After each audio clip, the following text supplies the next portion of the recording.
ik ben Rebecca en ik speel sopraansaxofoon. Ik ben hier via Stil gekomen en ja, dat was in groep 5 of zo. Toen was ik 8, denk ik. Ja, ik heb dat als heel leuk ervaren en ik ben blij dat ik het heb gedaan. Want anders denk ik niet dat ik ooit muziek had gespeeld. Ik ben Sarah. Ik speel altsaxofoon en ik speel al 6,5 jaar. Ik ben begonnen met muziek maken toen ik 8 was. Ja, ik vind het eigenlijk heel erg leuk om te doen. Ik doe het graag, ook in mijn vrije tijd. En ik wilde er uiteindelijk ook mijn beroep van maken. Hallo, ik ben Lisette. Ik ben net 17 geworden. En ik ben toen ik ongeveer 8 jaar oud was, ben ik bij Stil begonnen op altsaxofoon. En dat doe ik nou nog steeds. Nou, er kwam eigenlijk gewoon een groep mensen naar ons toe. En onze meester was er toen.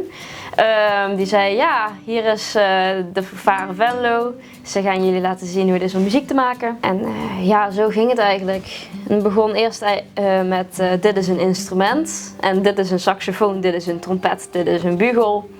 En toen mochten we ook een beetje spelen en zo. Of proberen geluid eruit te krijgen. Heel gezellig en heel leerzaam. Ja, ook super gezellig. Heel veel leuke mensen leren kennen natuurlijk. En ook gewoon je eigen hobby ontwikkelen en jezelf ontwikkelen. En dan gewoon de vrijheid hebben om dat te mogen doen. Ja, ik heb het ook wel leuk gevonden. Ja, het was, het was echt gezellig, ja. Ik vond dat zo eng. Ik durfde het ook niet. Nou ja, maar ik had dus net voordat dat ik bij de grote mocht spelen, was ik geswitcht van saxofoon. Ik ben van altsaxofoon naar sopraan gegaan. En ik had dat ding maar een maand of zo.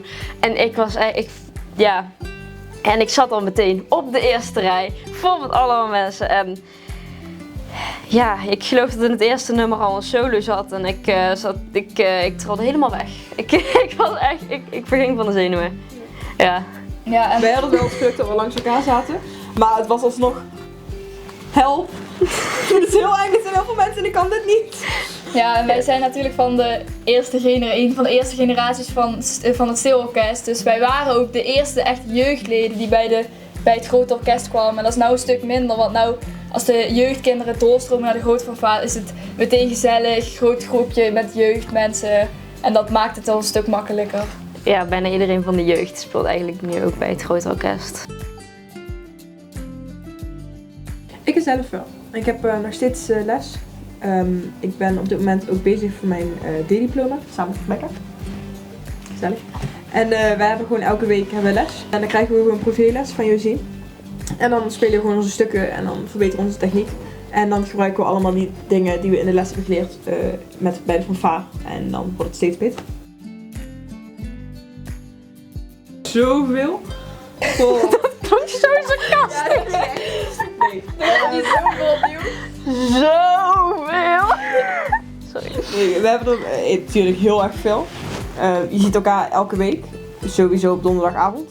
En je bent ook met Cecilia van je weekend samen. En je hebt met de jeugd vaak een uitje.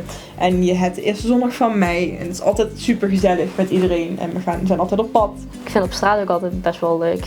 Maar nu kan ik het ook. Vroeger vond ik het... Het is in het begin best wel heel erg Het lastig. is echt heel veel. Ja, gewoon opeens, ja, lopen, spelen, adem. Ja. Ja, het scheelt. En ja, maar het was wel altijd leuk. Ik zou het andere kinderen zeker aanraden. Het is super gezellig. Je leert heel veel mensen kennen. En het is ook gewoon goed voor je hersenen en voor je ontwikkeling. Het is leuk, je bent bezig. En je leert jezelf gewoon ontwikkelen. En met mensen om je heen waar dat ook mag. En je hebt de vrijheid om dat te doen. En je bent ook gewoon bezig met leuke dingen doen. En er komen ook heel veel andere dingen bij kijken als we zijn aan het spelen. Maar ook alle andere dingen. En je leert gewoon omgaan met dat soort dingen. En je leert ook vrienden maken. En het is wel, ik zou het zeker aanraden. Ja.